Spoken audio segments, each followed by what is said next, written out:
Hello दोस्तों और खुश आमदीद डेली फैक्ट्स चैनल पर। आज हम इस्लामी तारीख के एक ऐसे अजीम बादशाह और पैगंबर का किस्सा सुनेंगे जिनकी सल्तनत आज के दौर के साइंसी फिक्शन से कम नहीं थी। ये कहानी है अल्लाह के नबी हजरत सुलेमान अलैहिस्सलाम की, जिन्हें अल्लाह ताला ने बेमिसाल हिकमत और शानो शौकत अता फरमाई थी। हजरत सुलेमान न सिर्फ इंसानों पर बल्कि जिन्नात और हवा पर भी हुकूमत करते थे। उनका सबसे बड़ा मौजिजा ये था कि वो परिंदों, जानवरों और हत्ता कि कीड़े मकोड़ों की जबान भी समझ सकते थे। एक दफा हजरत सुलेमान अलैहिस्सलाम अपने बहुत बड़े और शानदार लश्कर के साथ एक इलाके से गुजर रहे थे। इस लश्कर में उनके तमाम वुज़रा, सिपाही, जिन्नात के गुरोह और तमाम किस्म के परिंदे मुनज़्ज़म तरीके से शामिल थे। जब वो चल रहे थे तो अचानक उनका गुजर चींटियों की एक वादी के करीब से हुआ।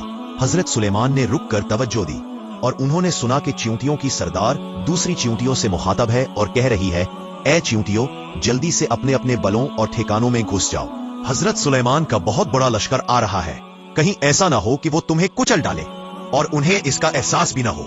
ये सुनकर हजरत सुलेमान मुस्कुरा दिए। उन्होंने अल्लाह का शुक्र अदा किया कि अल्लाह ने उन्हें ये ताकत दी कि वो एक छोटी सी मखलूक की इतनी फिक्रमंद बात को भी सुन सके।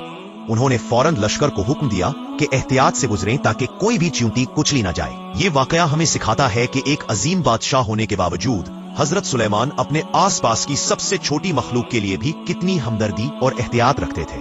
अल्लाह की कुदरत यह है कि वो मामूली तरीन मखलूक को भी जबान अता करता है जिसे उसका नबी समझ सकता है। मजीद हैरत अंगेज इस्लामी वाकयात और हकायक जानने के लिए हमारे चैनल को लाइक, शेयर और सब्सक्राइब जरूर करें।